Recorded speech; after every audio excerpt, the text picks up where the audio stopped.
troisième, de ce quatrième plutôt royaume. Alors, c'était un royaume, on a symbolisé comme la bête qui sort de la mer. De la mer, pourquoi? La bête a toujours été une puissance diabolique, mais qui sort de la mer. La mer ici représente le peuple. Donc, cette puissance règne sur le peuple. Alors, Jean a vu cette bête qui se tient sur les sables. Alors, il est dit que puis, il a vu de la mer une bête qui avait 10 cornes et cette tête. Et nous savons que les 10 cornes, ce sont de puissance. Et si on a comparé notre Seigneur, nous verrons comment est-ce qu'on a fait une comparaison avec notre Seigneur là-dessus. Et on dit qu'il avait 10 cornes sur ses puissances, et il avait cette tête, et sur ces cornes, 10 diadèmes. Et le Seigneur en a plusieurs, il n'en a pas seulement 10. Et sur ces têtes, il y a des noms blasphématoires, des noms qui sont contre la parole de Dieu, des noms qui blasphèment. Alors, le verset 2, on dit que la bête qu'il avait vue, il décrit la bête, et nous savons que Daniel, quand il a vu cette bête, Daniel a été incapable de décrire la bête. Alors ici, Jean est capable de décrire la bête. Et nous voyons que quand il décrit la bête reprend pratiquement ce qui représentait la première, la deuxième, la troisième. Quand nous lisons Daniel, si je ne me trompe pas, c'est Daniel 8, nous voyons qu'il est en train de reprendre les trois premières bêtes dans la vision que Daniel a vue. Alors, il est dit ici qu'il était seulement un léopard. Il y avait le premier animal, c'était un léopard. Ses pieds étaient comme ceux de l'ours. Le deuxième animal, c'était l'ours. Ça ressemblait à l'ours. Et sa gueule comme une gueule d'un lion. Et le troisième animal était semblable à un lion. Alors, il est dit, les dragons lui donna sa puissance. Nous connaissons qui est le dragon. Quand nous avons lu le chapitre 12 de l'Apocalypse, nous connaissons que le dragon, c'est le Satan lui-même. Alors, il dit, il lui a donné la puissance. Donc, la puissance que les royaumes qui règnent sur terre aujourd'hui vient de Satan. Ne nous détrompons pas. C'est Satan qui donne ce pouvoir-là. Et nous connaissons de quel royaume on parle. On ne parle pas ici encore des gouvernements que nous avons, parce que ces gouvernements sont sous ce règne-là, d'une manière ou d'une autre. Dans le milieu là, ils se retrouvent, ils savent qui a le pouvoir sur la terre. Et comme on parle du royaume romain, et nous allons voir clairement, c'est ce royaume qui a régné autrefois, et aujourd'hui, nous allons voir de quel royaume dont on parle. Parce que, voilà, on dit que Satan lui a donné Satan lui a donné sa puissance, et on dit qu'il n'a pas donné seulement la puissance et son trône, et une grande autorité. Alors, son troisième, et puis j'ai vu l'une de ses têtes comme blessée à mort. Qu'est-ce que ça veut dire? Mais sa blessure mortelle fit guérir, et toute la terre était dans l'admiration derrière la bête.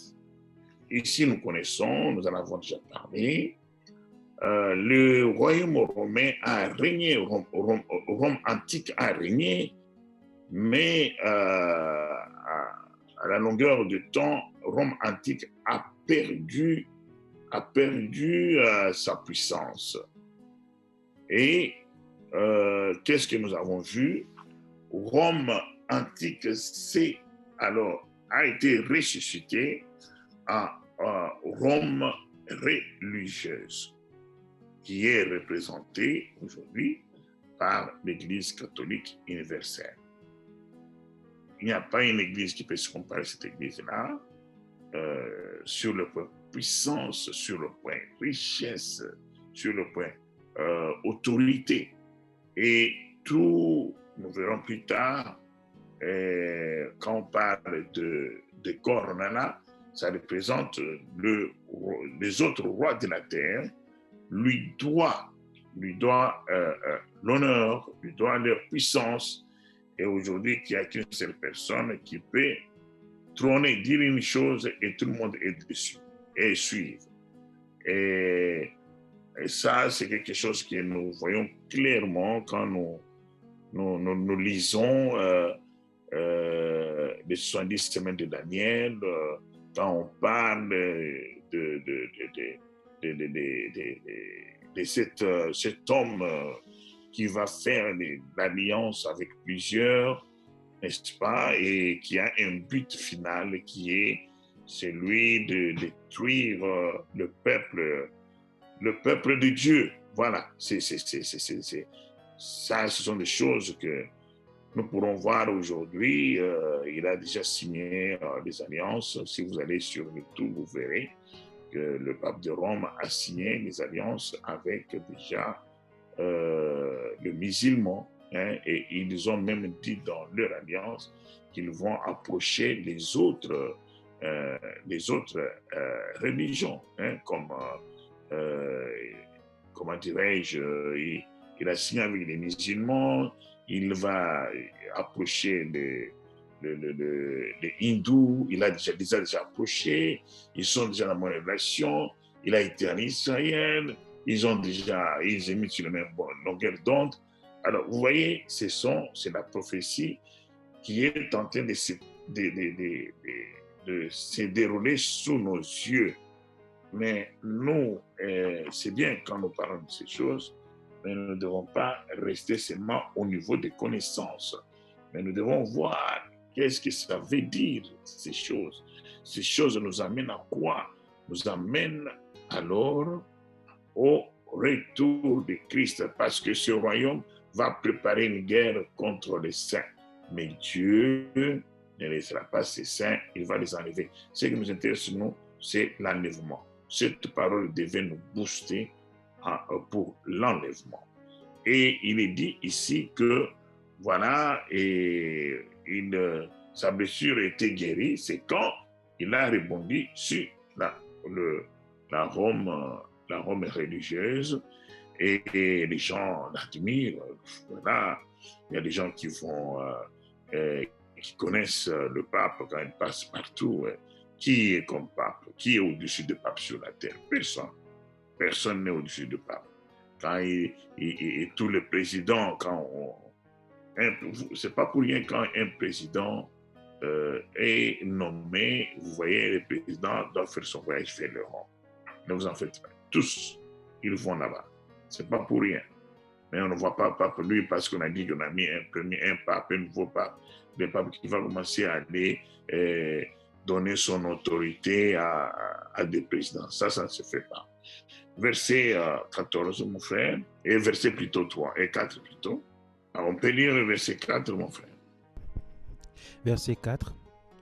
Et ils adorèrent le dragon parce qu'il avait donné l'autorité à la bête. Et ils adorèrent la bête en disant qui est semblable à la bête et qui peut combattre contre elle. Amen. Amen. Et 5. Et il lui fut donné une bouche qui proférait des paroles arrogantes et des blasphèmes. Et il lui fut donné le pouvoir d'agir pendant 42 mois. Amen. Et 6. Et elle ouvrit sa bouche pour proférer des blasphèmes contre Dieu, pour blasphémer son nom et son tabernacle et ceux qui habitaient dans le ciel. Amen. Amen. Alors, nous revenons au 4. Voilà, le verset 4 nous dit et que les gens adoraient les dragons. On peut se poser la question, comment les gens adorent les dragons? Et les dragons, c'est Satan. Il a donné les dragons parce qu'il avait donné l'autorité à la bête. Et ils adoraient aussi non seulement les dragons, et la bête aussi.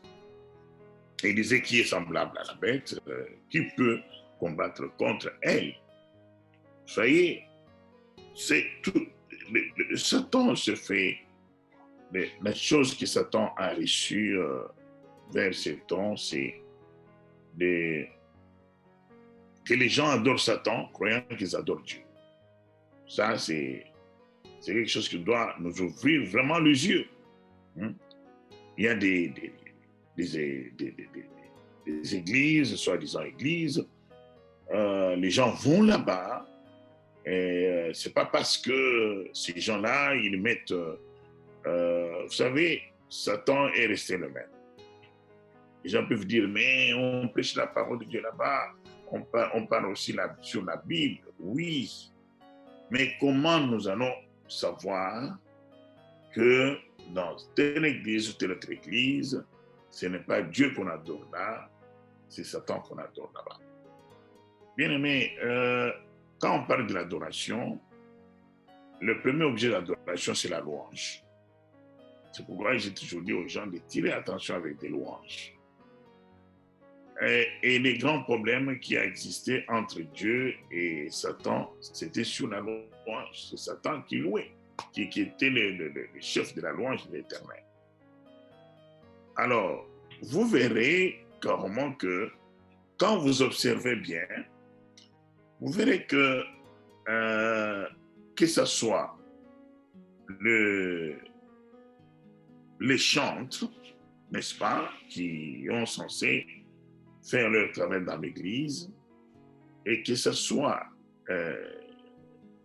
des artistes qui font des chansons, nous savons comment ils vivent dans quel monde, vous verrez qu'il y a maintenant un rapprochement. Il y a vraiment un rapprochement. Les autres, ils font le business. Cette fois, c'est avec la chanson qui est profane, dont on parle, profane. Et les autres, ils font le business. Mais avec une chanson, on dit louer le Seigneur. Vous voyez? Et à regarder plus près les choses comme commencent à se ressembler. C'est là où nous devons tirer attention. Là où nous devons beaucoup tirer attention.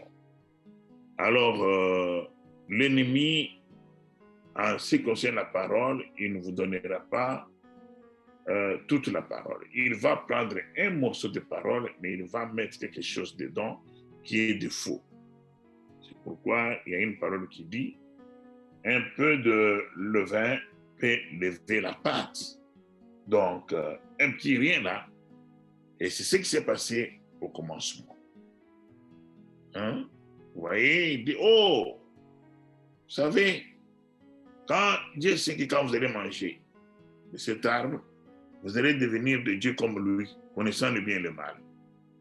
Et nous voyons Dieu qui vient après, qui dit, bien, comme l'homme maintenant connaît le mal et comme nous, connaissant le mal et le bien, voilà, l'homme devient un peu comme Dieu, en ce sens qu'il connaît le bien et le mal. Mais il a trompé que vous n'allez pas mourir. Or, on va mourir. C'est comme ça que l'ennemi fait toujours. Vous verrez, quand vous êtes dans une église, écoutez bien la parole. Il suffit d'un petit rien qui lève la patte. Ou une parole, on va vous donner une parole qui va concerner des choses de la terre, hein, l'abondance, attacher les gens au voyage, attacher les gens au bien-être sur la terre, hein, et le faire oublier le ciel. Voilà. Et c'est comme ça que beaucoup de gens, nous voyons perdus. Et la parole dit ça. Nous n'avons pas à voir avec ces gens-là, parce qu'on sait que les gens qui seront sauvés sont peu. On dit que plusieurs vont adorer cette bête et vont l'admirer, qui est comme lui. Ah non, non, non, non, Dieu ne peut pas se trouver ailleurs, il peut se trouver dans l'église catholique. Hein? Voilà, ils ont des universités, ils ont écrit, tout semble être bon. Qui peut, non, personne ne peut le battre. Alors, le verset 5,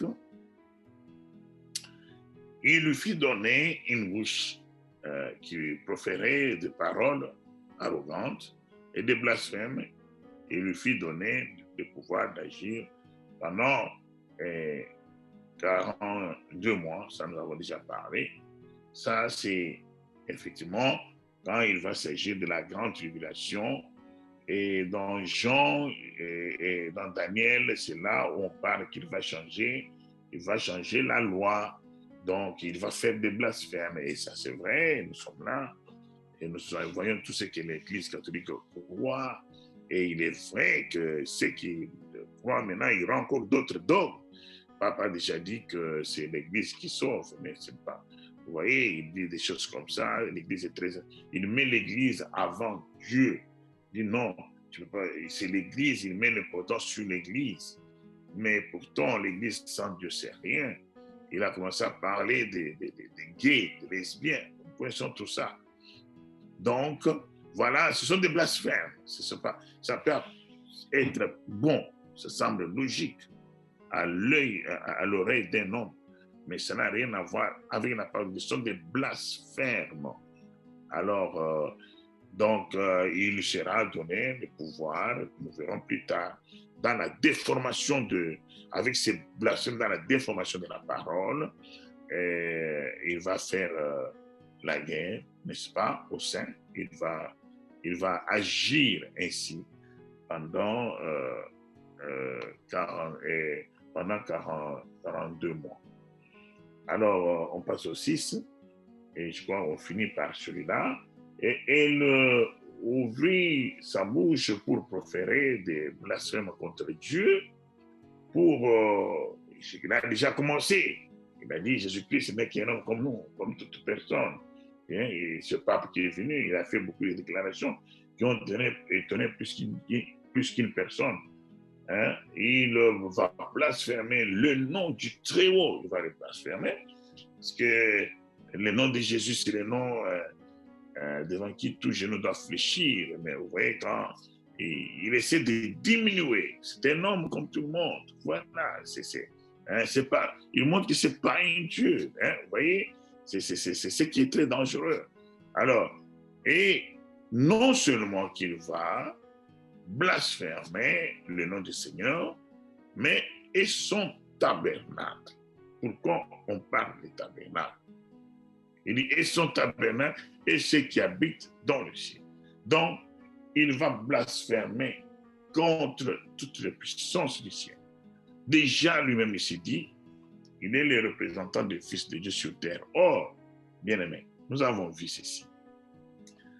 Quand il était question d'ouvrir les livres, aujourd'hui, je ne veux pas aller dans des versets. Nous avons déjà beaucoup parcouru les versets. Je crois que vous avez la bonne mémoire. Dans le chapitre 5 de l'Apocalypse, on dit qu'il n'y avait personne qui était trouvé digne d'ouvrir les livres. Il n'y avait personne. Quand lui s'est dit, remplaçant les fils de Dieu sur terre, mais c'est un grand blasphème. Un grand blasphème. Il blasphème même contre le ciel. Il blasphème contre le nom de l'Éternel. Et son tabernacle, quand on parle du tabernacle ici, c'est le trône de Dieu. C'est ça dont on parle. Il s'est dit, remplaçant des fils de Dieu sur terre, et il s'est dit, lui, il est le Saint-Père. On l'appelle le Saint-Père. Vous vous rendez compte? Les gens vont se prosterner devant lui, ah, Saint-Père. Et on dit que son trône, là, c'est le Saint-Siège. Vous voyez? Ce sont des très grandes blasphèmes. Donc, et beaucoup de gens le font par ignorance. Et ils croient fermement que c'est un homme de Dieu. Et ce qu'il dit, il le respecte correctement. Tout ce qu'il dit dans les églises catholiques, on ouvre, on fait même des prières pour lui. Vous voyez? Alors, ils utilisent la Bible. Mais qu'est-ce qu'il y a? Il y a des blasphèmes dedans. C'est un malin. Vous voyez? Et nous savons que souvenez-vous de l'Apocalypse 6, c'est sous ce royaume où il va changer quoi? Il va changer les stratégies avec les 4 chevaux qui vont chevaucher. Voilà, c'est ça qu'on parle. Donc, l'Apocalypse 6 va se greffer sur c'est curieux, que c'est